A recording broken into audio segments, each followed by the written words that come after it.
Bienvenidos a Caminantes Camino. Nos encontramos con Mircea Eliade. Lo sagrado y lo profano. La esencia de la religión. Capítulo número 1. El espacio sagrado y la sacralización del mundo. Homogeneidad espacial e hierofanía. Para el hombre religioso, el espacio no es homogéneo. Presenta roturas, escisiones. Hay porciones de espacio cualitativamente diferentes de las otras. No te acerques aquí, dice el Señor a Moisés. Quítate el calzado de tus pies, pues el lugar donde te encuentras es una tierra santa. Éxodo 3:5. Hay pues un espacio sagrado y por consiguiente fuerte, significativo, y hay otros espacios no consagrados y por consiguiente sin estructura ni consistencia. En una palabra, amorfos.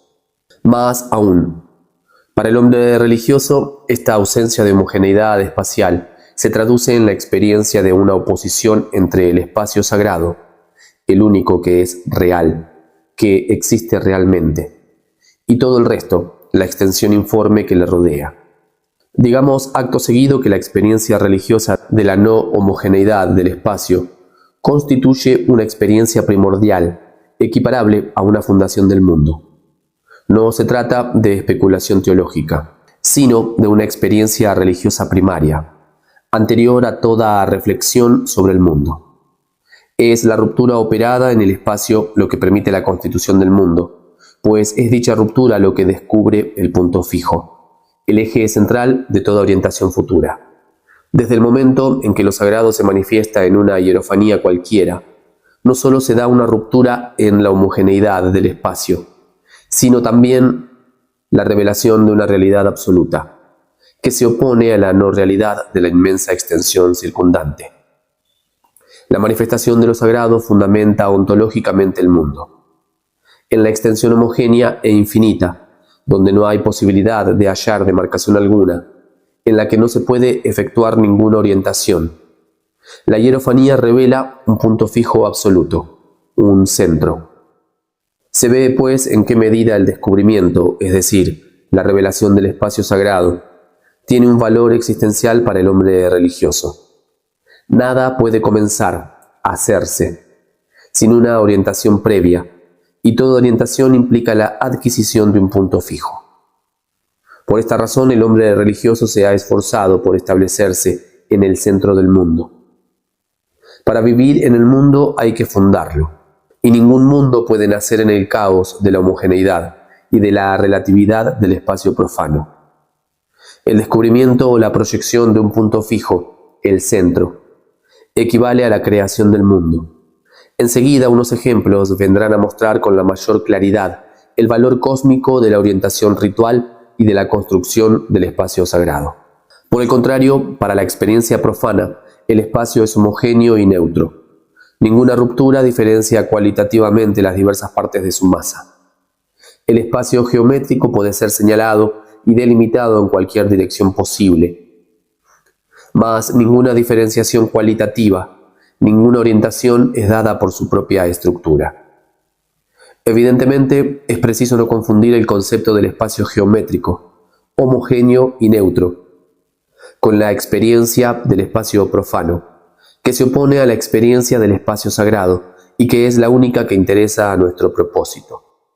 El concepto del espacio homogéneo y la historia de este concepto, pues ya lo había adquirido el pensamiento filosófico y científico desde la antigüedad, constituye un problema muy distinto que no abordamos.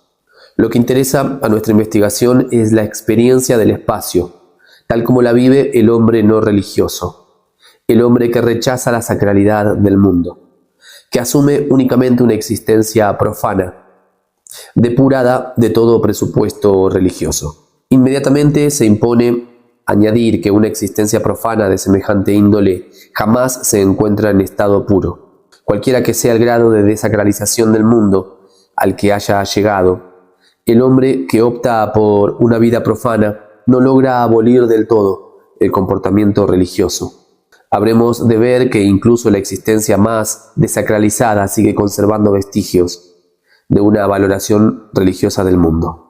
De momento, dejemos de lado este aspecto del problema y ciñámonos a comparar las dos experiencias en cuestión, la del espacio sagrado y la del espacio profano. Recuérdense las implicaciones de la primera. La revelación de un espacio sagrado permite obtener un punto fijo, orientarse en la homogeneidad caótica, fundar el mundo y vivir realmente. Por el contrario, la experiencia profana mantiene la homogeneidad y por consiguiente la relatividad del espacio. Toda orientación verdadera desaparece, pues el punto fijo no goza ya de un estatuto ontológico único. Aparece y desaparece según las necesidades cotidianas. A decir verdad, ya no hay mundo, sino tan solo fragmentos de un universo roto. La masa amorfa de una infinidad de lugares más o menos neutros, en los que se mueve el hombre bajo el imperio de las obligaciones de toda existencia integrada en una sociedad industrial. Y sin embargo, en esta experiencia del espacio profano siguen interviniendo valores que recuerdan más o menos la no homogeneidad que caracteriza la experiencia religiosa del espacio. Subsisten lugares privilegiados, cualitativamente diferentes de los otros. El paisaje natal, el paraje de los primeros amores, una calle o un rincón de la primera ciudad extranjera visitada en la juventud. Todos estos lugares conservan, incluso para el hombre más declaradamente no religioso, una cualidad excepcional, única. Son los lugares santos de su universo privado, tal como si este ser no religioso hubiera tenido la revelación de otra realidad distinta de la que participa en su existencia cotidiana. No perdamos de vista este ejemplo de comportamiento criptorreligioso del hombre profano. Habremos de tener ocasión de volvernos a encontrar con otras ilustraciones de esta especie de degradación y de desacralización de valores y comportamientos religiosos. Más adelante nos daremos cuenta de su significación profunda. Teofanía y signos. Para poner en evidencia la no homogeneidad del espacio, tal como la vive el hombre religioso, se puede recurrir a un ejemplo trivial: una iglesia en una ciudad moderna. Para un creyente, esta iglesia participa de otro espacio diferente al de la calle donde se encuentra. La puerta que se abre hacia el interior de la iglesia señala una solución de continuidad. El umbral que separa los dos espacios indica al propio tiempo la distancia entre los dos modos de ser, profano y religioso. El umbral es a la vez el hito, la frontera, que distingue y opone dos mundos, y el lugar paradójico donde dichos mundos se comunican, donde se puede efectuar el tránsito del mundo profano al mundo sagrado. Una función ritual análoga corresponde por derecho propio al umbral de las habitaciones humanas y por ello goza de tanta consideración. Son muchos los ritos que acompañan el franqueamiento del umbral doméstico. Se le hacen reverencias o prosternaciones, se le toca piadosamente con la mano, etc. El umbral tiene sus guardianes, dioses y espíritus que defienden la entrada, tanto de la malevolencia de los hombres cuanto de las potencias demoníacas y pestilenciales. Es en el umbral donde se ofrecen sacrificios a las divinidades tutelares. Asimismo, es ahí donde ciertas culturas paleoorientales, Babilonia, Egipto, Israel, situaban el juicio. El umbral, la puerta, muestran de un modo inmediato y concreto la solución de continuidad del espacio. De ahí su gran importancia religiosa, pues son a la vez símbolos y vehículos del tránsito. Desde este momento se comprende por qué la Iglesia participa de un espacio radicalmente distinto al de las aglomeraciones humanas que la circundan. En el interior del recinto sagrado queda trascendido el mundo profano. En los niveles más arcaicos de cultura, esta posibilidad de trascendencia se expresa por las diferentes imágenes de una abertura. Allí, en el recinto sagrado, se hace posible la comunicación con los dioses. Por consiguiente, debe existir una puerta hacia lo alto por la que puedan los dioses descender a la tierra y subir el hombre simbólicamente al cielo. Hemos de ver enseguida que tal ha sido el caso de múltiples religiones. El templo constituye, propiamente hablando, una abertura hacia lo alto y asegura la comunicación con el mundo de los dioses. Todo espacio sagrado implica una hierofanía, una irrupción de lo sagrado que tiene por efecto destacar un territorio del medio cósmico circundante y el de hacerlo cualitativamente diferente. Cuando en Harán, Jacob vio en sueños la escala que alcanzaba el cielo, y por lo cual los ángeles subían y bajaban, y escuchó en lo alto al Señor que decía: Yo soy el Eterno, el Dios de Abraham. Se despertó sobrecogido de temor y exclamó: ¡Qué terrible es este lugar! Es aquí donde está la casa de Dios. Es aquí donde está la puerta de los cielos. Y cogió la piedra que le servía de almohada y la erigió en monumento y derramó aceite sobre su extremo. Llamó a este lugar Betel, es decir, casa de Dios. Génesis 28, 12, 19.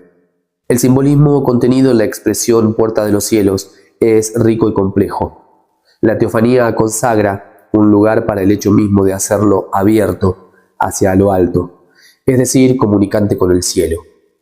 Punto paradójico de tránsito de un modo de ser a otro. Pronto encontraremos ejemplos todavía más precisos. Santuarios que son puertas de los cielos, lugares de tránsito entre el cielo y la tierra. A menudo ni siquiera se precisa una teofanía o una hierofanía propiamente dichas. Un signo cualquiera basta para indicar la sacralidad del lugar. Según la leyenda, el morabito que fundó el Hemel se detuvo a finales del siglo XVI para pasar la noche cerca de la fuente y clavó un bastón en el suelo. A la mañana siguiente, al querer cogerlo de nuevo para proseguir su camino, encontró que había echado raíces y que de él habían brotado retoños. En ello vio el indicio de la voluntad de Dios y estableció su morada en aquel lugar. Y es que el signo portador de significación religiosa introduce un elemento absoluto y pone fin a la relatividad y a la confusión. Algo que no pertenece a este mundo se manifiesta de manera apodíctica, y al hacerlo así señala una orientación o decide una conducta. Cuando no se manifiesta ningún signo en los alrededores, se provoca su aparición. Se practica, por ejemplo, una especie de evocativo sirviéndose de animales. Son ellos los que muestran qué lugar es susceptible de acoger al santuario o al pueblo. Se trata, en suma, de una evocación de fuerzas o figuras sagradas, que tiene como fin inmediato la orientación en la homogeneidad del espacio. Se pide un signo para poner fin a la tensión provocada por la relatividad y a la ansiedad que alimenta la desorientación. En una palabra, para encontrar un punto de apoyo absoluto. Un ejemplo: se persigue a un animal salvaje y en el lugar donde se le abate se erige el santuario, o bien se da suelta a un animal doméstico. Un toro, por ejemplo, pasados unos días se va en su búsqueda y se le sacrifica en el lugar donde se le encuentra. A continuación se erigirá un altar y alrededor de este altar se construirá el pueblo. En todos estos casos son los animales los que revelan la sacralidad del lugar. Los hombres, según eso, no tienen libertad para elegir el emplazamiento sagrado. No hacen sino buscarlo y descubrirlo mediante la ayuda de signos misteriosos.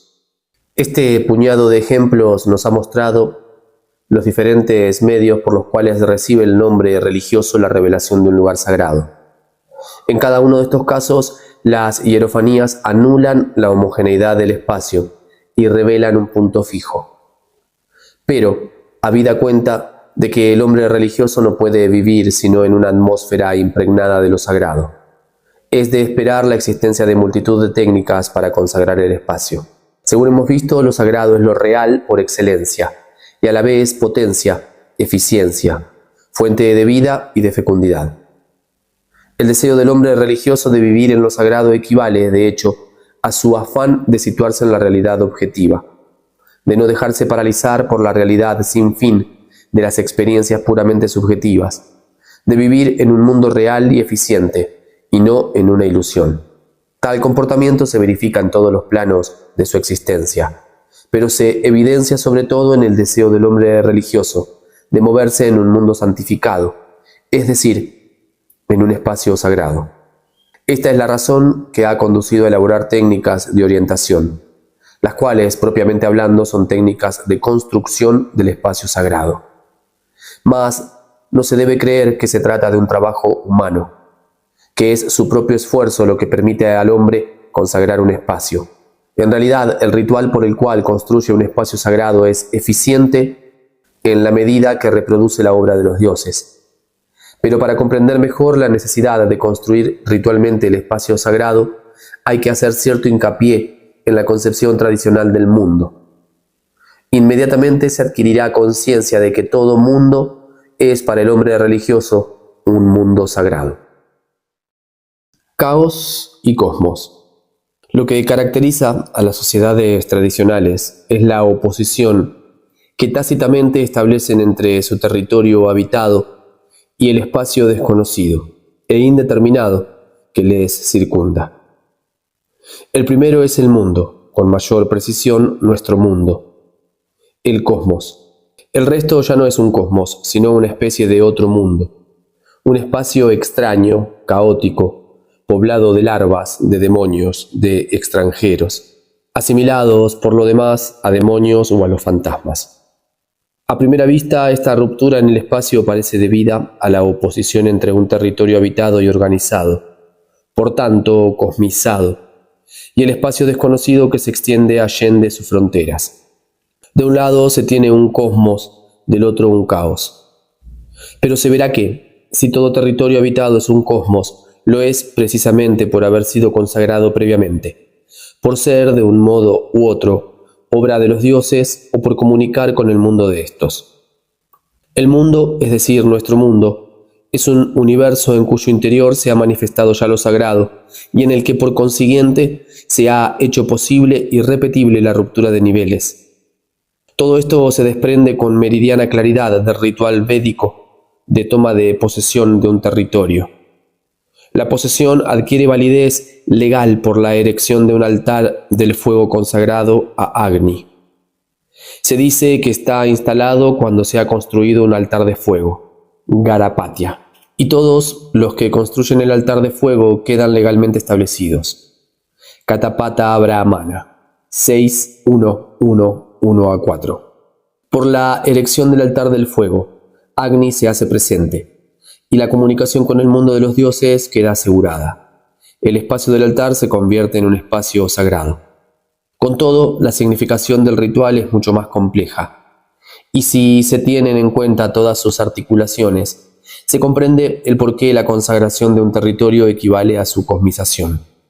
En efecto, la erección de un altar a Agni no es sino la reproducción a escala microcósmica de la creación. El agua en la que se amasa la arcilla se asimila al agua primordial. La arcilla que sirve de base al altar simboliza la tierra. Las paredes laterales representan la atmósfera, etc. Y la construcción se acompaña de cánticos que proclaman explícitamente qué región cósmica se acaba de crear. Katapata Brahmana 1.9.2.29, etc. En una palabra, la erección de un altar del fuego, lo único que da validez a la toma de posesión de un territorio, equivale a una cosmogonía. Un territorio desconocido, extranjero, sin ocupar, lo que quiere decir con frecuencia sin ocupar por los nuestros. Continúa participando de la modalidad fluida y larvaria del caos. Al ocuparlo y sobre todo al instalarse en él, el hombre lo transforma simbólicamente en cosmos por una repetición ritual de la cosmogonía. Lo que ha de convertirse en nuestro mundo tiene que haber sido creado previamente y toda creación tiene un modelo ejemplar: la creación del universo por los dioses. Los colonos escandinavos, cuando tomaron posesión de Islandia, la Nama, y la roturaron, no consideraban esta empresa ni como una obra original ni como un trabajo humano y profano. Para ellos, su labor no era más que la repetición de un acto primordial: la transformación del caos en cosmos por el acto divino de la creación. Al trabajar la tierra desértica repetían simplemente el acto de los dioses que habían organizado el caos dándole una estructura, formas y normas. Nota del autor. Mircea Eliade, L'Emite de l'Éternel Retour. Gallimard, 1949, página 27. Fin de la nota. Trátese de roturar una tierra inculta o de conquistar y de ocupar un territorio ya habitado por otros seres humanos. La toma de posesión ritual debe, en uno u otro caso, repetir la cosmogonía. En la perspectiva de las sociedades arcaicas, todo lo que no es nuestro mundo no es todavía mundo. No puede hacer uno suyo un territorio si no le crea de nuevo, es decir, si no le consagra. Este comportamiento religioso con respecto a las tierras desconocidas se prolongó incluso en Occidente, hasta la aurora misma de los tiempos modernos. Los conquistadores españoles y portugueses tomaban posesión, en nombre de Jesucristo, de los territorios que habían descubierto y conquistado. La erección de la cruz consagraba la comarca, equivalía en cierto modo a un nuevo nacimiento. Por Cristo, las cosas viejas han pasado. He aquí que todas las cosas se han hecho nuevas. 2 Corintios 17. El país recién descubierto quedaba renovado, recreado por la cruz. Consagración de un lugar.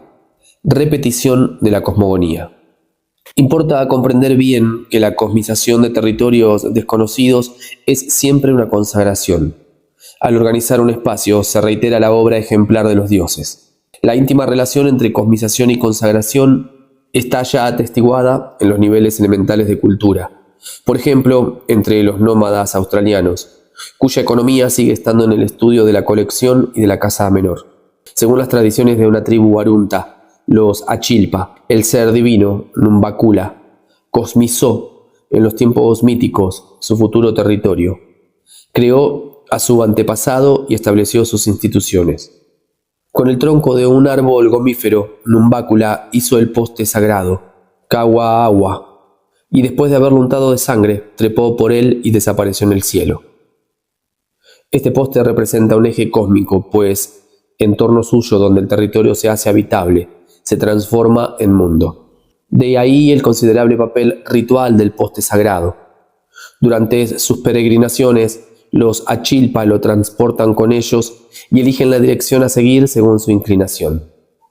Esto les permite desplazarse continuamente sin dejar de estar en su mundo, y al propio tiempo en comunicación con el cielo donde desapareció Numbakula. Si se rompe el poste, sobreviene la catástrofe. Se asiste en cierto modo al fin del mundo, a la regresión, al caos. Spencer y Guien refieren que, según un mito, habiéndose roto una vez el poste sagrado, la tribu entera quedó presa de la angustia. Sus miembros anduvieron errantes por algún tiempo y finalmente se sentaron en el suelo y se dejaron morir. Nota del autor. B. Spencer y P. J. Guillen. De Arunta. Londres, 1926. 1, página 388. Fin de la nota. Este ejemplo ilustra admirablemente tanto la función cosmológica del poste ritual como su papel soteriológico. Por una parte, el Kawaawa reproduce el poste utilizado por Numbakula para cosmizar el mundo. Y por otra, gracias a él, creen los Achilpa poder comunicar con el dominio celeste. Ahora bien, la existencia humana solo es posible gracias a esa comunicación permanente con el cielo. El mundo de los Achilpa no se convierte realmente en su mundo, sino en la medida en que reproduce el cosmos organizado y santificado por Numbakula. No se puede vivir sin una abertura hacia lo trascendente. La existencia del mundo ya no es posible y los Achilpa se dejan morir. Instalarse en un territorio viene a ser, en última instancia, el consagrarlo. Cuando la instalación ya no es provisional, como entre los nómadas, sino permanente, como entre los sedentarios, implica una decisión vital que compromete la existencia de la comunidad por entero. Situarse en un lugar, organizarlo, habitarlo, son acciones que presuponen una elección existencial. La elección del universo que se está dispuesto a asumir al crearlo. Ahora bien, este universo es siempre una réplica del universo ejemplar, creado y habitado por los dioses. Comparte, según eso, la santidad de la obra de los dioses. El poste sagrado de los Achilpa sostiene su mundo y asegura la comunicación con el cielo. Tenemos aquí el prototipo de una imagen cosmológica que ha conocido una gran difusión, la de los pilares cósmicos, que sostienen el cielo a la vez que abren el camino hacia el mundo de los dioses. Hasta su cristianización, los celtas y los germanos conservaban todavía el culto a tales pilares sagrados. El Chronicon Lauricense Breve, escrito hacia el 800, refiere que Carlomagno, con motivo de una de sus guerras contra los sajones, 772, hizo demoler en la villa de Eresburgo el templo y el bosque sagrado de su famoso Irmensul. Rodolfo de Fulda precisa que esta famosa columna es la columna del universo que sostiene casi todas las cosas. Universalis columna quasi sustinens omnia. La misma imagen cosmológica reaparece en Roma. Horacio, Odas 3:3. En la India antigua con el Skamba, pilar cósmico. Rigveda 1:105. Décimo 89:4. Y también entre los habitantes de las Islas Canarias y en culturas tan remotas como las de los Kwakiutl, Colombia Británica, y los Nada de Flores, Indonesia. Los Kwakiutl creen que un poste de cobre atraviesa los 3 niveles cósmicos, el mundo subterráneo, la tierra y el cielo. Allí donde penetra en el cielo se encuentra la puerta del mundo de arriba. La imagen visible de este pilar cósmico es en el cielo la Vía Láctea. Pero esta obra de los dioses, que es el universo, la recogen e imitan los hombres a su escala. El Axis Mundi que se ve en el cielo, bajo la forma de la Vía Láctea, se hace presente en la casa cultual, bajo la forma de un poste sagrado. Es este un tronco de cedro de 10 a 12 metros de longitud, más de cuya mitad sobresale de la casa cultual. El papel que desempeña en las ceremonias es capital, el de conferir una estructura cósmica a la casa. En los cánticos rituales se la llama nuestro mundo, y los candidatos a la iniciación que habitan en ella proclaman: estoy en el centro del mundo, estoy junto al pilar del mundo, etc. Nota del autor: Werner Müller, Weltbild und Kult der Kwakiutl Indianer, Wiesbaden, 1955, páginas 17 a 20. Fin de la nota. La misma asimilación del pilar cósmico al poste sagrado y de la casa cultual al universo se da entre los Nada de Flores. El poste de sacrificio se llama poste del cielo y se estima que sostiene el cielo.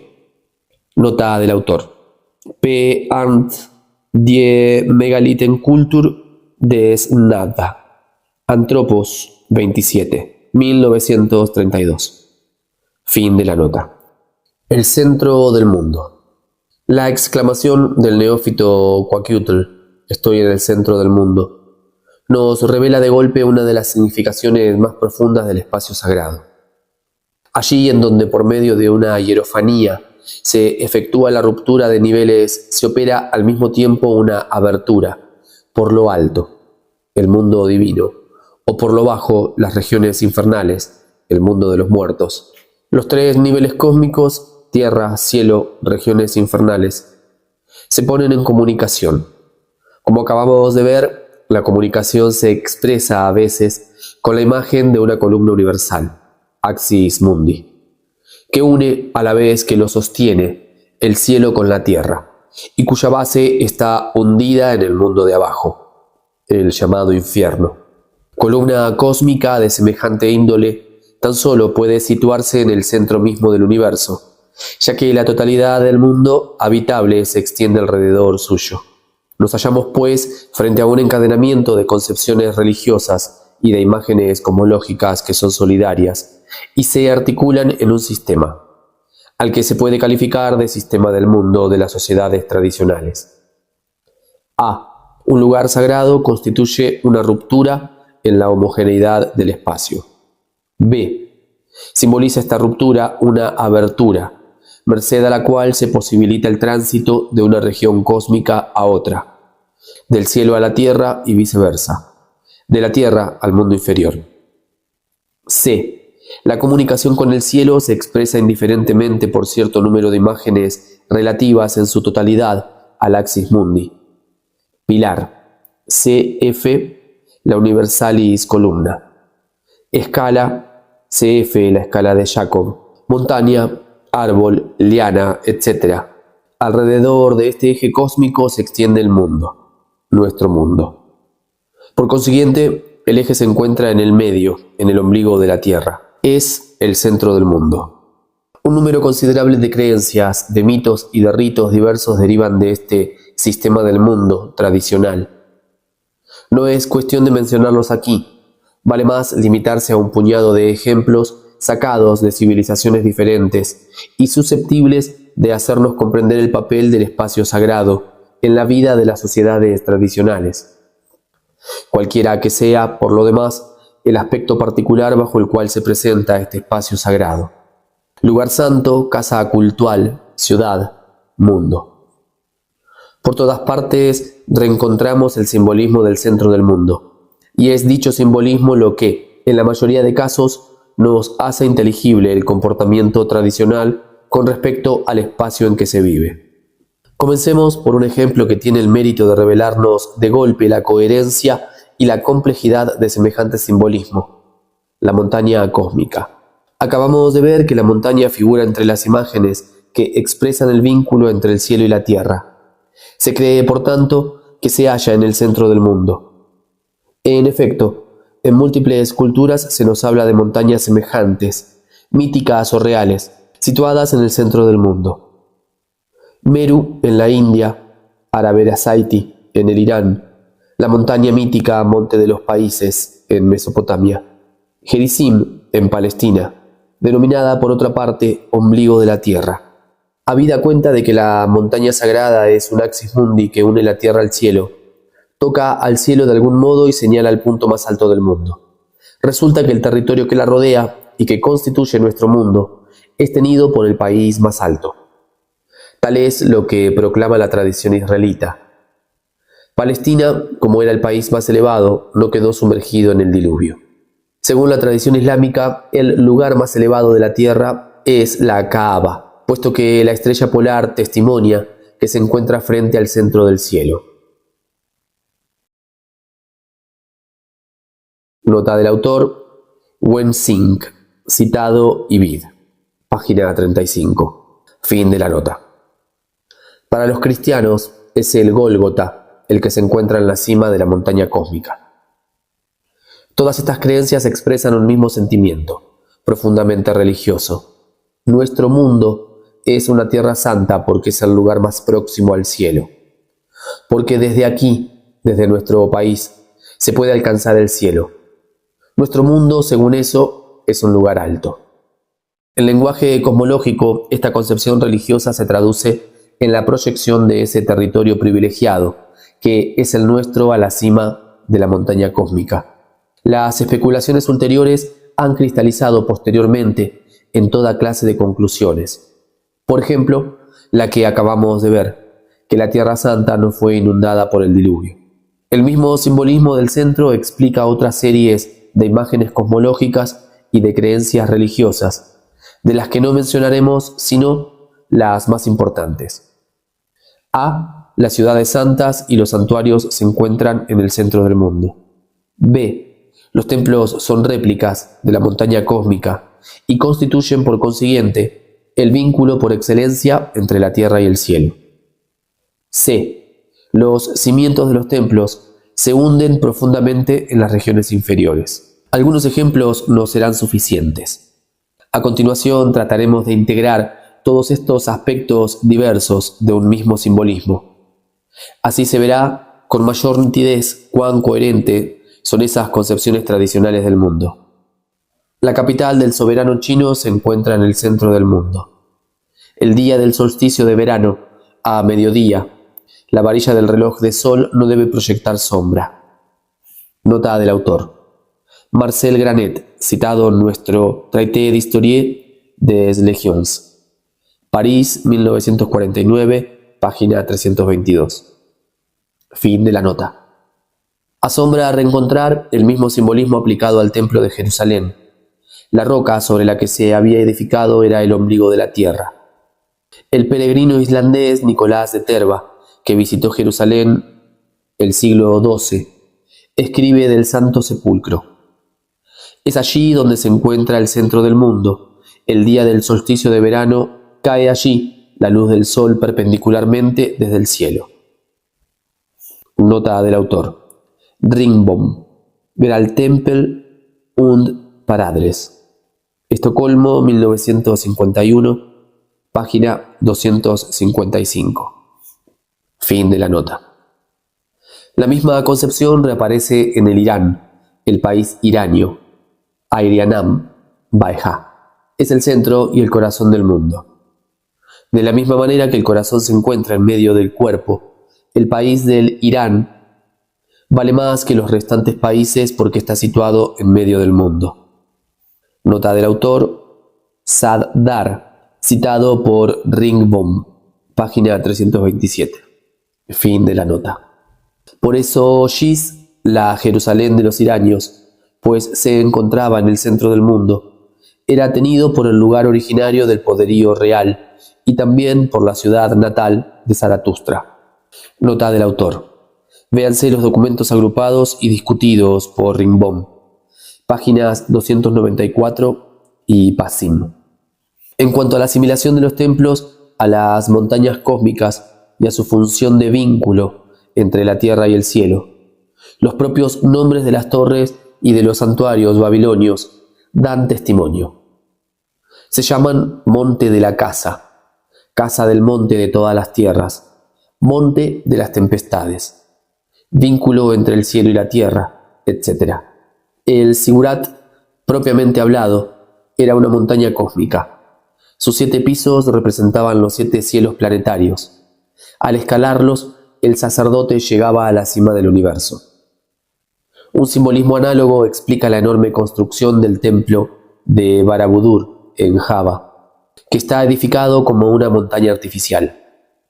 Su ascensión equivale a un viaje extático al centro del mundo. Al alcanzar la terraza superior, el peregrino realiza una ruptura de nivel, penetra en una región pura, que trasciende el mundo profano.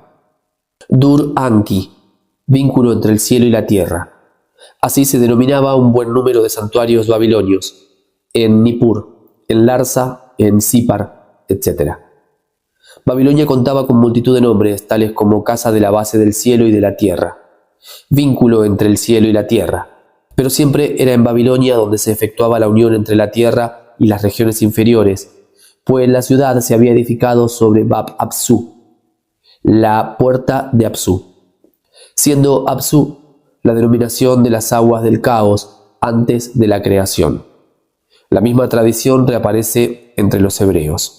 La roca del templo de Jerusalén se hundió profundamente en el Tehom, el equivalente hebraico de Apsu. Lo mismo que en Babilonia existía la puerta de Apsu. La roca del templo de Jerusalén encerraba la boca de Tehom. El Apsu, el Tehom, simboliza tanto el caos acuático, la modalidad preformal de la materia cósmica, como el mundo de la muerte, todo lo que precede a la vida y la sigue.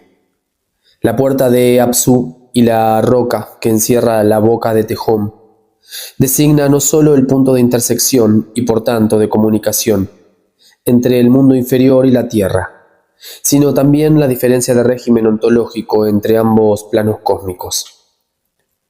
Entre el Tehom y la roca del templo que le cierra la boca, se da una ruptura de nivel, un tránsito de lo virtual a lo formal, de la muerte a la vida. El caos acuático que ha precedido a la creación simboliza al propio tiempo la regresión a lo amorfo efectuada en la muerte, el retorno a la modalidad larvaria de la existencia. Desde cierto punto de vista, las regiones inferiores son equiparables a las regiones desérticas y desconocidas que rodean el territorio habitado. El mundo de abajo, por encima del cual se asienta firmemente nuestro cosmos, corresponde al caos que se extiende a lo largo de sus fronteras. Nuestro mundo se sitúa siempre en el centro. De todo cuanto precede resulta que el verdadero mundo se encuentra siempre en el medio, en el centro, pues allí se da una ruptura de nivel, una comunicación entre las dos zonas cósmicas. Siempre se trata de un cosmos perfecto, cualquiera que sea su extensión. Un país entero, Palestina, una ciudad, Jerusalén, un santuario, el Templo de Jerusalén, representan indiferentemente un imago mundi. Flavio Josefo escribía, a propósito del simbolismo del templo, que el patio representaba el mar, es decir, las regiones inferiores, el santuario la tierra y el santo de los santos el cielo. Se comprueba, pues, que tanto la imago mundi como el centro se repiten en el interior del mundo habitado. Palestina, Jerusalén y el Templo de Jerusalén representan cada uno de ellos de por sí y simultáneamente la imagen del universo y el centro del mundo. Esta multiplicidad de centros y esta reiteración de la imagen del mundo a escalas cada vez más modestas constituyen una de las notas específicas de las sociedades tradicionales. Una conclusión nos parece que se impone. El hombre de las sociedades premodernas aspira a vivir lo más cerca posible del centro del mundo. Sabe que su país se encuentra efectivamente en medio de la tierra, que su ciudad constituye el ombligo del universo, y sobre todo, que el templo o el palacio son verdaderos cosmos, son verdaderos centros del mundo. Pero quiere también que su propia casa se sitúe en el centro y sea una imago mundi. Y como vamos a ver, se piensa que las habitaciones se encuentran en el centro del mundo y reproducen a escala microcósmica el universo. Dicho de otro modo, el hombre de las sociedades tradicionales no podía vivir más que en un espacio abierto hacia lo alto, en que la ruptura de nivel se aseguraba simbólicamente y en el que la comunicación con el otro mundo, el mundo trascendente, era posible ritualmente. Bien entendido, el santuario, el centro por excelencia, estaba ahí, al alcance de su mano, en su ciudad, y para comunicar con el mundo de los dioses le bastaba con penetrar en el templo.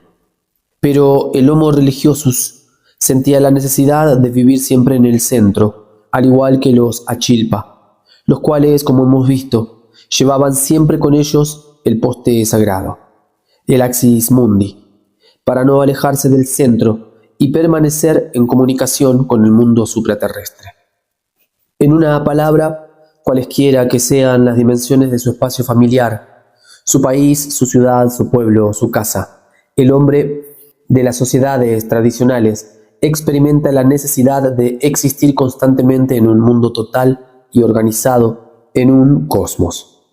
Un universo toma origen de su centro, se extiende desde un punto central que le es como el ombligo. Así es, según el Rig Veda, como nace y se desarrolla el universo, a partir de un núcleo, de un punto central. La tradición judía es todavía más explícita. El Santísimo ha creado el mundo como un embrión, así como el embrión crece a partir del ombligo. Dios ha empezado a crear el mundo por el ombligo, y de ahí se ha extendido en todas las direcciones.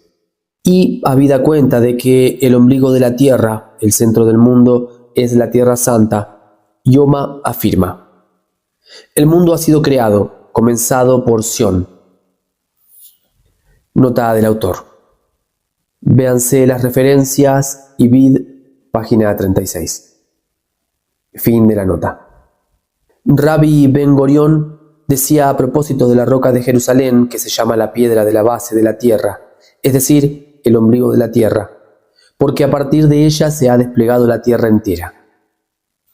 Por otra parte, puesto que la creación del hombre es una réplica de la cosmogonía, el primer hombre fue formado en el ombligo de la tierra, tradición Mesopotamia, en el centro del mundo, tradición Irania, en el paraíso situado en el ombligo de la tierra o en Jerusalén, tradiciones judeo-cristianas. Y no podía ser de otro modo, puesto que el centro es precisamente el lugar en el que se efectúa una ruptura de nivel, donde el espacio se hace sagrado, real, por excelencia. Una creación implica superabundancia de realidad. Dicho de otro modo, la irrupción de lo sagrado en el mundo. Síguese de ello que toda construcción o fabricación tiene como modelo ejemplar la cosmología. La creación del mundo se convierte en el arquetipo de todo gesto humano creador cualquiera que sea su plano de referencia. Hemos visto que la instalación en un territorio reitera la cosmogonía. Después de haber colegido el valor cosmogónico del centro, se comprende mejor ahora por qué todo establecimiento humano repite la creación del mundo a partir de un punto central, el ombligo. Hay imagen del universo que se desarrolla a partir de un centro y se extiende hacia los 4 puntos cardinales. La ciudad se constituye a partir de una encrucijada. En Bali, al igual que en ciertas regiones de Asia, cuando se preparan las gentes a construir un nuevo pueblo, buscan una encrucijada natural en la que se corten perpendicularmente 2 caminos. El cuadrado construido a partir del punto central es una imago mundi. La división del pueblo en 4 sectores, que implica por lo demás una partición paralela de la comunidad, corresponde a la división del universo en 4 horizontes. En medio del pueblo se deja con frecuencia un espacio vacío.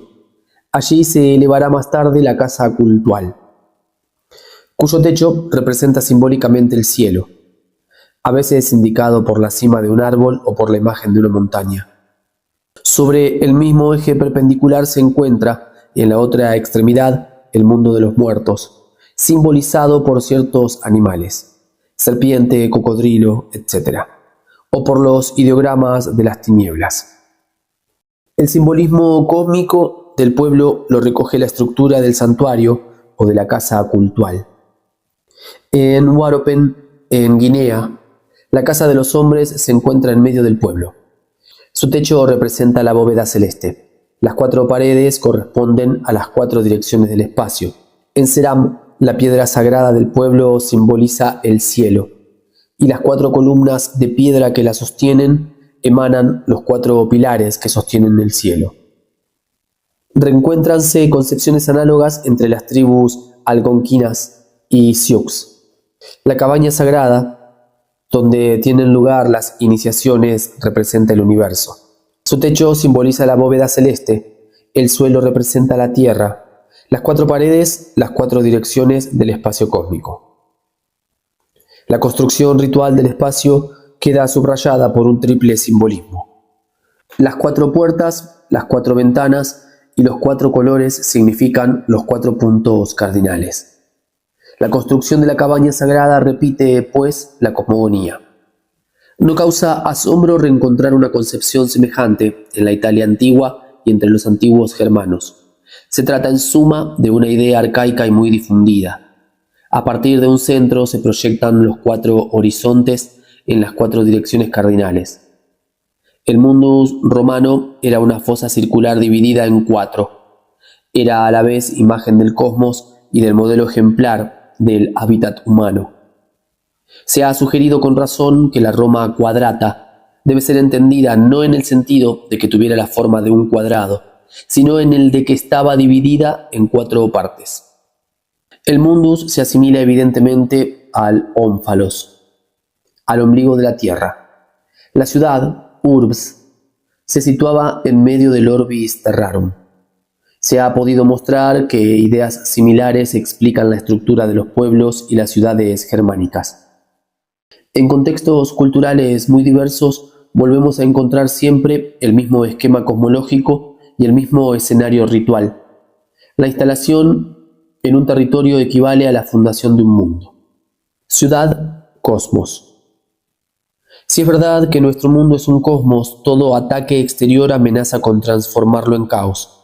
Y puesto que nuestro mundo se ha fundado a imitación de la obra ejemplar de los dioses, la cosmogonía, los adversarios que lo atacan, se asimilan a los enemigos de los dioses, a los demonios y sobre todo al archidemonio, el dragón primordial, vencido por los dioses al comienzo de los tiempos. El ataque contra nuestro mundo es la revancha del dragón mítico que se rebela contra la obra de los dioses, el cosmos, y trata de reducirla a la nada. Los enemigos se alinean entre las potencias del caos. Toda destrucción de una ciudad equivale a una regresión al caos. Toda victoria contra el atacante reitera la victoria ejemplar del dios contra el dragón, contra el caos.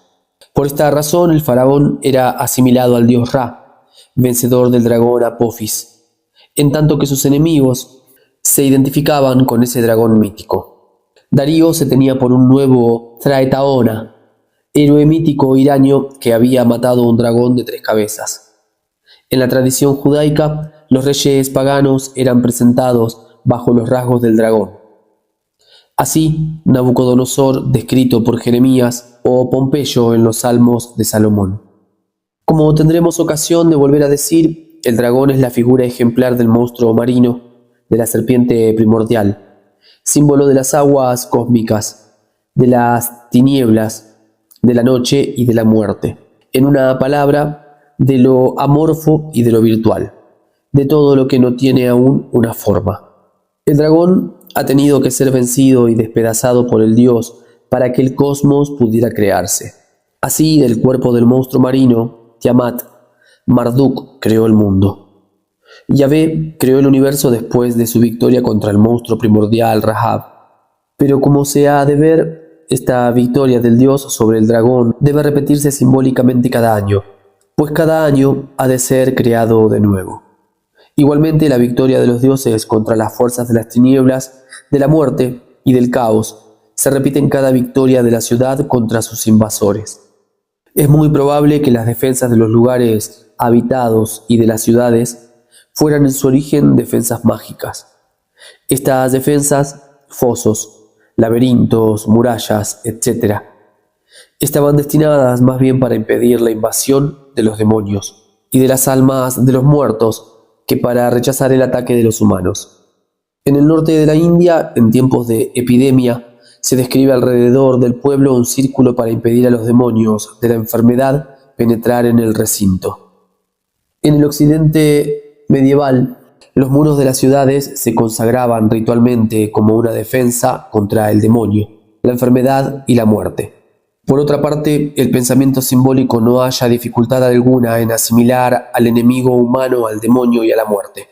A fin de cuentas, el resultado de sus ataques, sean estos demoníacos o militares, es siempre el mismo: la ruina, la desintegración, la muerte. Las mismas imágenes se siguen utilizando en nuestros días cuando se trata de formular los peligros que amenazan a un cierto tipo de civilización. Se habla especialmente de caos, de desorden, de tinieblas, en las que se hundirá nuestro mundo. Todas estas expresiones significan la abolición de un orden, de un cosmos, de una estructura orgánica y la reinmersión en un estado fluido, amorfo, en una palabra, caótico.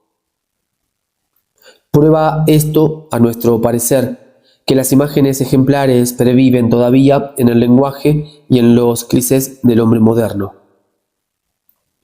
Algo de la concepción tradicional del mundo perdura aún en su comportamiento, aunque no siempre se tenga conciencia de esta herencia inmemorial. Asumir la creación del mundo. De momento, subrayamos la diferencia radical que se percibe entre los dos comportamientos, tradicional y moderno, con respecto a la morada humana. Superfluo es insistir en el valor y en la función de la habitación en las sociedades industriales. Son de sobra conocidos. Según la fórmula de un célebre arquitecto contemporáneo, Le Corbusier, la casa es una máquina de residir. Se alinea, pues, entre las innumerables máquinas producidas en serie en las sociedades industriales. La casa ideal del mundo moderno debe ser ante todo funcional, es decir, debe permitir a los hombres trabajar y descansar para asegurar su trabajo. Se puede cambiar de máquina de residir con tanta frecuencia como se cambia de bicicleta, de nevera o de automóvil. Asimismo, se puede abandonar el pueblo o la provincia natal sin otro inconveniente que el derivado del cambio de clima.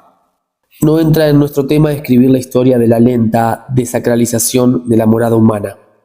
Este proceso forma parte integrante de la gigantesca transformación del mundo que se ha verificado en las sociedades industriales y que ha sido posible gracias a la desacralización del cosmos, bajo la acción del pensamiento científico, y sobre todo de los sensacionales descubrimientos de la física y de la química. Tendremos ocasión más adelante de preguntarnos si esta secularización de la naturaleza es realmente definitiva y si el hombre moderno no tiene posibilidad ninguna de reencontrar la dimensión sagrada de la existencia en el mundo. Como acabamos de ver, y como habremos de ver mejor aún en lo que sigue, ciertas imágenes tradicionales, ciertos vestigios de la conducta del hombre, perduran aún en estado de supervivencias, incluso en las sociedades más industrializadas. Pero lo que nos interesa de momento es mostrar en su estado puro el comportamiento tradicional con respecto a la morada e inferir la Weltanschauung que implica. Instalarse en un territorio, edificar una morada, exige, lo hemos visto, una decisión vital, tanto para la comunidad entera como para el individuo, pues se trata de asumir la creación del mundo que se ha escogido para habitar. Es preciso, pues, imitar la obra de los dioses, la cosmogonía. No es esto siempre fácil, pues existen también cosmogonías trágicas, sangrientas. Imitador de los actos divinos, el hombre debe reiterarlos. Si los dioses han tenido que abatir y despedazar un monstruo marino o un ser primordial para poder sacar de él el mundo, el hombre, a su vez, ha de imitarles cuando se construye su mundo, su ciudad o su casa. De ahí la necesidad de sacrificios sangrientos o simbólicos con motivo de las construcciones, sobre los cuales habremos de decir algunas palabras. Cualquiera que sea la estructura de una sociedad tradicional, ya sea una sociedad de cazadores, pastores o de agricultores, o una que esté ya en el estadio de la civilización urbana, la morada se santifica siempre por el hecho de constituir una imago mundi y de ser el mundo una creación divina. Pero existen varias formas de equiparar la morada al cosmos, precisamente porque existen varios tipos de cosmogonías. Para nuestro propósito nos basta con distinguir dos medios de transformar ritualmente la morada, tanto el territorio como la casa. En cosmos, de conferirle el valor de imago mundi. A, asimilándola al cosmos por la proyección de los 4 horizontes a partir de un punto central, cuando se trata de un pueblo, o por la instalación simbólica del axis mundi, cuando se trata de la habitación familiar. B, repitiendo por un ritual de construcción el acto ejemplar de los dioses, gracias al cual el mundo ha nacido del cuerpo de un dragón marino o del de un gigante primordial. No tenemos que insistir aquí sobre la radical diferencia de Weltanschauung implica en esos dos medios de santificar la morada, ni sobre sus presupuestos histórico-culturales. Digamos tan solo que el primer medio, cosmizar un espacio para la proyección de los horizontes o por la instalación del axis mundi, está atestiguado ya en los estadios más arcaicos de cultura, el poste Kawa-Awa de los Achilpa australianos, en tanto que el segundo medio parece haberse instaurado con la cultura de los cultivadores arcaicos. Lo que interesa a nuestra investigación es el hecho de que, en todas las culturas tradicionales, la habitación comporta un aspecto sagrado, y que por esto mismo refleja el mundo.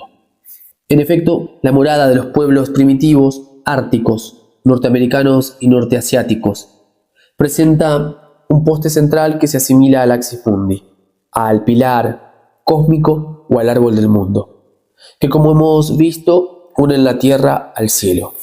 En otros términos, se percibe en la estructura misma de la habitación el símbolo cósmico. El cielo se concibe como una inmensa tienda sostenida por un pilar central. La estaca de la tienda o el poste central de la casa se asimilan a los pilares del mundo y se designan por este nombre. Al pie del poste central tienen lugar los sacrificios en honor del Ser Supremo Celeste. Esto da una idea de la importancia de su función ritual. El mismo simbolismo se conserva entre los pastores ganaderos del Asia Central, pero la habitación de techo cónico o de pilar central está sustituida por la yurta. La función mítico-ritual del pilar se ha transferido a la abertura superior de evacuación del humo. Lo mismo que el poste o axis mundi, el árbol derramado cuya punta sale por la abertura superior de la yurta y que simboliza el árbol cósmico, se concibe como una escalera que lleva al cielo. Los chamanes trepan por él en su viaje celestial y es por la abertura superior por donde salen volando. Encuéntrase también el pilar sagrado erigido en medio de la habitación en África, entre los pueblos pastores amitas y amitoides. En resumen, Toda morada se sitúa cerca del axis mundi, pues el hombre religioso desea vivir en el centro del mundo, dicho de otro modo, en lo real. Cosmogonía y sacrificio de construcción. Una concepción similar reaparece en una cultura tan altamente desarrollada como la de la India. Pero aquí se manifiesta también el otro modo de equiparar la casa al cosmos, del que hemos dicho algunas palabras anteriormente. Antes que los albañiles coloquen la primera piedra, el astrólogo les indica el punto de los cimientos, que se encuentra encima de la serpiente que sostiene el mundo. El maestro albañil talla una estaca y la clava en el suelo, exactamente en el punto designado, al objeto de fijar bien la cabeza de la serpiente. Acto seguido, se coloca una piedra de base encima del pivote. La piedra angular se encuentra así exactamente en el centro del mundo. Pero por otra parte, el acto de la fundación repite el acto cosmogónico. Clavar la estaca en la cabeza de la serpiente y fijarla es imitar el gesto primordial de Soma o de Indra, que, de acuerdo con el Rig Veda, golpeó a la serpiente en su guarida y le cortó la cabeza con su relámpago. Como hemos dicho ya, la serpiente simboliza el caos, lo amorfo, lo no manifiesto. Decapitarla equivale a un acto de creación, al tránsito de lo virtual y lo amorfo a lo formal. Recuérdese que fue el cuerpo de un monstruo marino primordial, Tiamat, de lo que el dios Marduk formó el mundo. Esta victoria se reiteraba simbólicamente cada año, ya que cada año se renovaba el mundo. Pero el acto ejemplar de la victoria divina se repetía igualmente con motivo de toda construcción, pues toda nueva construcción reproducía la creación del mundo. Este segundo tipo de cosmogonía es mucho más complejo, y no haremos sino describirlo someramente aquí. Pero no se podría pasar sin mencionarlo, puesto que, en última instancia, de una cosmogonía semejante son solidarias las innumerables formas del sacrificio de construcción, que, en suma, no es sino una imitación, a menudo simbólica, del sacrificio primordial que ha dado origen al mundo. En efecto, a partir de un cierto tiempo de cultura, el mito cosmogónico explica la creación por la muerte de un gigante. Ymir en la mitología germánica, Purusha en la mitología india, Panku en China. Sus órganos dan origen a las diferentes regiones cósmicas. Según otros grupos de mitos, no solo es el cosmos el que nace a continuación de la inmolación de un ser primordial y de su propia sustancia, sino también las plantas alimenticias, las razas humanas o las diferentes clases sociales. Es de este tipo de mitos cosmogónicos de los que dependen los sacrificios de construcción. Para que dure una construcción, casa, templo, obra técnica, etc., ha de estar animada, debe recibir a la vez una vida y un alma. La transferencia del alma solo es posible por medio de un sacrificio sangriento. La historia de las religiones, la etnología, el folclore, conocen innumerables formas de sacrificios de construcción, de sacrificios sangrientos o simbólicos en beneficio de una construcción. En el sudeste de Europa, estos ritos y creencias han dado origen a admirables baladas populares que escenifican el sacrificio de la esposa del maestro albañil, a fin de que una construcción pueda terminarse. Las baladas del puente de Arta en Grecia, del monasterio de Argeș en Rumania, de la ciudad Scutari en Yugoslavia, etc. Hemos dicho ya lo suficiente sobre la significación religiosa de la morada humana para que ciertas conclusiones se impongan por sí mismas. Como la ciudad o el santuario, la casa está santificada, en parte o en su totalidad por un simbolismo o un ritual cosmogónico. Por esta razón, instalarse en cualquier parte, construir un pueblo o simplemente una casa, representa una grave decisión, pues la existencia misma del hombre se compromete con ello.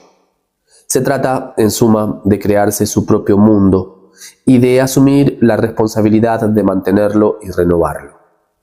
No se cambia de morada con ligereza porque no es fácil abandonar el propio mundo. La habitación no es un objeto, una máquina de residir.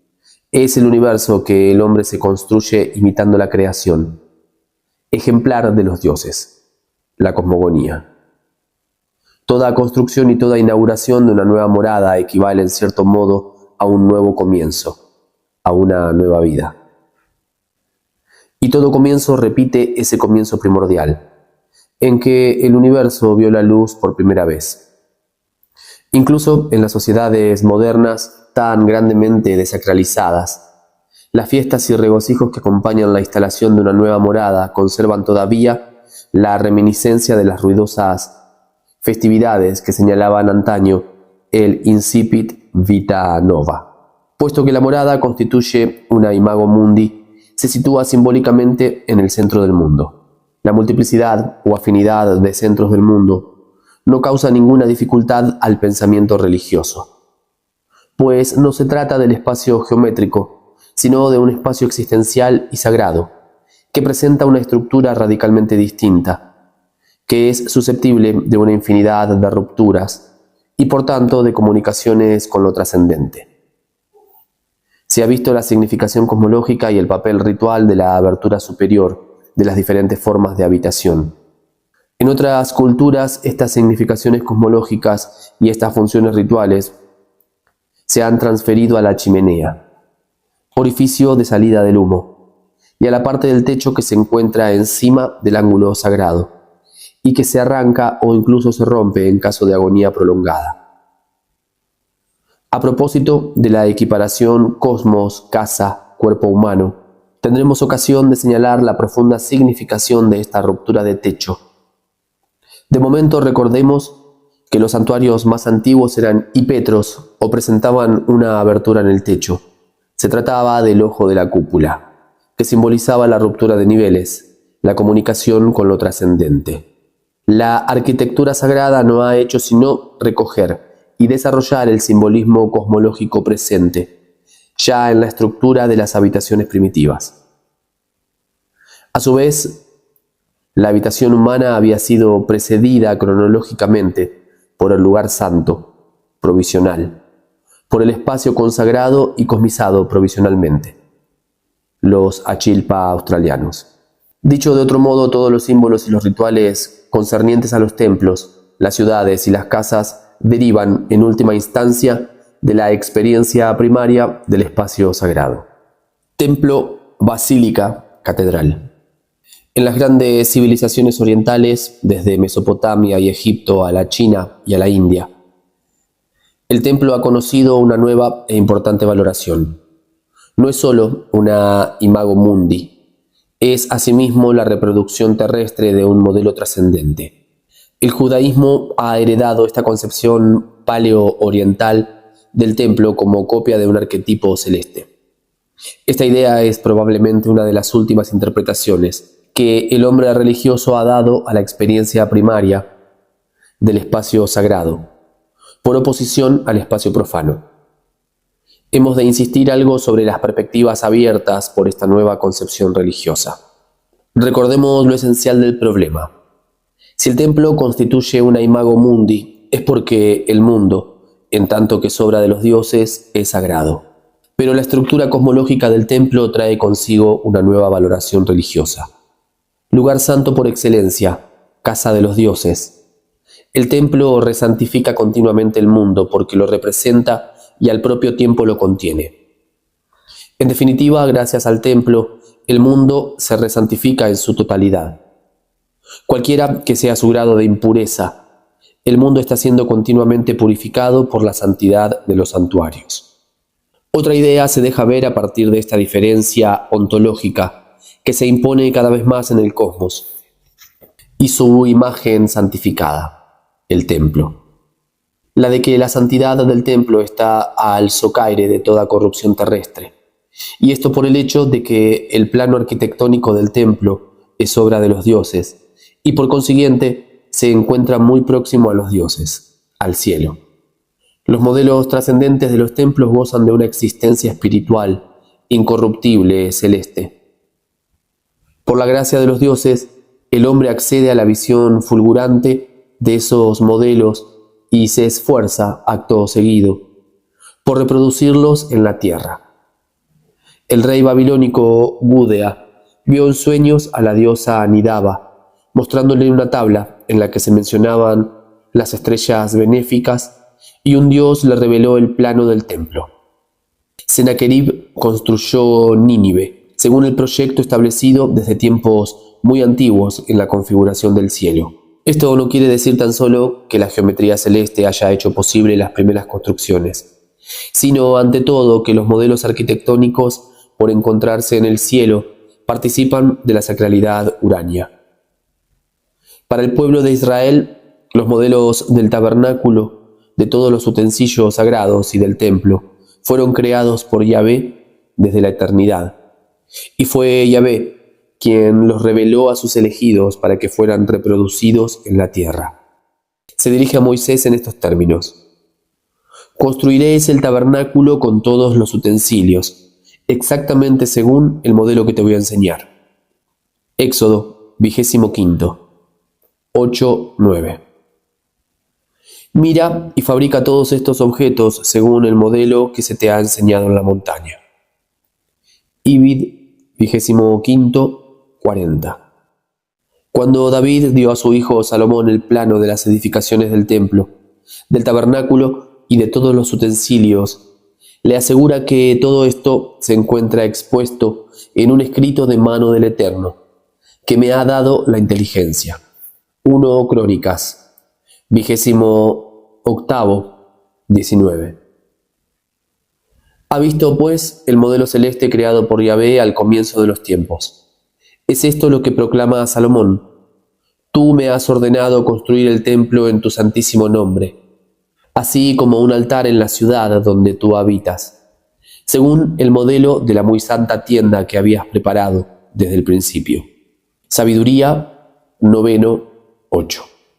La Jerusalén celestial ha sido creada por Dios al propio tiempo que el paraíso. Por tanto, in aeternum. La ciudad de Jerusalén no era sino la reproducción aproximada del modelo trascendente. Podía ser mancillada por el hombre, pero su modelo era incorruptible. No estaba implicado en el tiempo. La construcción que se encuentra actualmente en medio de vosotros no es la que ha sido revelada en mí, la que estaba dispuesta desde el tiempo en que me decidí a crear el paraíso y que he mostrado a Adán antes de su pecado. Apocalipsis de Baruch, 2, 4, 3-7. La basílica cristiana y después la catedral recogen y continúan todos estos símbolos. Por una parte, la iglesia es concebida como imitación de la Jerusalén celeste, y esto ya desde la antigüedad cristiana. Por otra, reproduce el paraíso o el mundo celestial. Pero la estructura cosmológica del edificio sagrado perdura todavía en la conciencia de la cristiandad. Es evidente, por ejemplo, en la iglesia bizantina. Las 4 partes del interior de la iglesia simbolizan las 4 direcciones cardinales. El interior de la iglesia es el universo. El altar es el paraíso que se encuentra al este. La puerta imperial del santuario, propiamente dicho, se llamaba también la puerta del paraíso. Durante la semana pascual, esta puerta permanece abierta durante todo el servicio. El sentido de esta costumbre se explica claramente en el canon pascual. Cristo ha resucitado de la tumba y nos ha abierto las puertas del paraíso. El oeste, al contrario, es la región de las tinieblas, de la aflicción, de la muerte, de las moradas eternas de los muertos que esperan la resurrección de los muertos y el juicio final. La parte de en medio del edificio es la tierra. Según las concepciones de Cosmas Índico Pleustes, la tierra es rectangular y está limitada por 4 paredes que están recubiertas por una cúpula. Las 4 partes del interior de una iglesia simbolizan las 4 direcciones cardinales. En cuanto que es imagen del cosmos, la iglesia bizantina encarna y a la vez santifica el mundo. Algunas conclusiones. De los millares de ejemplos que están a la disposición del historiador de las religiones, no hemos citado sino un número harto pequeño, pero con todo suficiente para hacer ver las variedades de la experiencia religiosa del espacio. Hemos elegido estos ejemplos en culturas y épocas diferentes, para presentar al menos las más importantes expresiones mitológicas y escenarios rituales que dependen de la experiencia del espacio sagrado. En el curso de la historia, el hombre religioso ha valorado de un modo diferente esta experiencia fundamental. Basta con comparar la concepción del espacio sagrado y por consiguiente del cosmos, tal como se puede captar entre los australianos Achilpa, con las concepciones similares de los Kwakiutl, de los altaicos o de los mesopotamios, para darse cuenta de sus diferencias. Inútil es insistir sobre esta perogrullada. La vida religiosa de la humanidad, por efectuarse en la historia, tiene fatalmente condicionadas sus expresiones por los múltiples momentos históricos y estilos culturales. Sin embargo, no es la infinita variedad de las experiencias religiosas del espacio lo que aquí nos interesa, sino, por el contrario, sus elementos de unidad. Pues basta confrontar el comportamiento de un hombre no religioso con respecto al espacio en que vive con el comportamiento del hombre religioso con respecto al espacio sagrado, para captar inmediatamente la diferencia de estructura que los separa. Si tuviéramos que resumir el resultado de las descripciones precedentes, diríamos que la experiencia del espacio sagrado hace posible la fundación del mundo. Allí donde lo sagrado se manifiesta en el espacio, lo real se desvela. El mundo viene a la existencia. Pero la irrupción de lo sagrado no se limita a proyectar un punto fijo en medio de la fluidez amorfa del espacio profano. Un centro en el caos efectúa también una ruptura de nivel, abre una comunicación entre los niveles cósmicos, la tierra y el cielo, y hace posible el tránsito, de orden ontológico, de un modo de ser a otro. Y es una ruptura semejante en la heterogeneidad del espacio profano lo que crea el centro, por donde se puede entrar en comunicación con lo trascendente, lo que por consiguiente funda el mundo. Al hacer posible el centro, la orientatio. La manifestación de lo sagrado en el espacio tiene, a consecuencia de ello, una valencia cosmológica. Toda hierofanía espacial o toda consagración de un espacio equivale a una cosmogonía. Una primera conclusión sería la siguiente. El mundo se deja captar en tanto que mundo, en tanto que cosmos, en la medida en que se revela como mundo sagrado. Todo mundo es la obra de los dioses, pues o ha sido creado directamente por los dioses o consagrado, y por tanto cosmizado por los hombres, que reactualizan de un modo ritual el acto de la creación. En otros términos, el hombre religioso no puede vivir sino en un mundo sagrado, porque solo un mundo así participa del ser, existe realmente. Esta necesidad religiosa expresa una inextinguible sed ontológica. El hombre religioso está sediento de ser. El terror ante el caos que rodea su mundo habitado corresponde a su terror ante la nada. El espacio desconocido que se extiende más allá de su mundo, espacio no cosmizado, puesto que no está consagrado, simple extensión amorfa donde todavía no se ha proyectado orientación alguna, ni se ha deducido estructura alguna. Este espacio profano representa para el hombre religioso el no ser absoluto. Si por desgracia se pierde en él, se siente vaciado de su sustancia óntica, como si se disolviera en el caos, y termina por extinguirse. Esta sed ontológica se manifiesta de múltiples maneras. La más chocante, en el caso especial del espacio sagrado, es la voluntad del hombre religioso de situarse en el meollo de lo real, en el centro del mundo. Allí donde el cosmos ha comenzado a venir a la existencia y a extenderse hacia los cuatro horizontes. Allí donde existe la posibilidad de entrar en comunicación con los dioses. En una palabra, allí donde se está lo más cerca posible de los dioses. Hemos visto que el simbolismo del centro del mundo no solo informa a los países, las ciudades, los templos y los palacios, sino también a la más modesta habitación humana, a la tienda del cazador nómada, a la yurta de los pastores, a la casa de los cultivadores sedentarios. En una palabra, todo hombre religioso se sitúa a la vez en el centro del mundo y en la fuente misma de la realidad absoluta, en la misma abertura que le asegura la comunicación con los dioses. Pero puesto que instalarse en un lugar, habitar en un espacio, es reiterar la cosmogonía y por tanto imitar la obra de los dioses, para el hombre religioso toda decisión existencial de situarse en el espacio constituye una decisión religiosa. Al asumir la responsabilidad de crear el mundo que ha elegido para habitar en él, no solo cosmiza el caos, sino también santifica su pequeño universo, haciéndolo semejante al mundo de los dioses. La profunda nostalgia del hombre religioso es la de habitar en un mundo divino, la de tener una casa semejante a la casa de los dioses, tal como se ha configurado más tarde en los templos y santuarios. En suma, esta nostalgia religiosa expresa el deseo de vivir en un cosmos puro y santo, tal como era al principio, cuando estaba saliendo de las manos del Creador. Es la experiencia del tiempo sagrado la que permitirá al hombre religioso el reencontrar periódicamente el cosmos tal como era en principio, en el instante mítico de la creación. Final de la lectura de este primer capítulo. Muchas gracias por acompañar, compartir el canal, dejar tu me gusta, tu comentario, tu colaboración de ser posible a través de los medios que figuran en la descripción de los videos. Es importante para poder continuar con esta obra. Nos damos próxima cita para encontrarnos a leer el capítulo 2, el tiempo sagrado y los mitos. Un gran abrazo.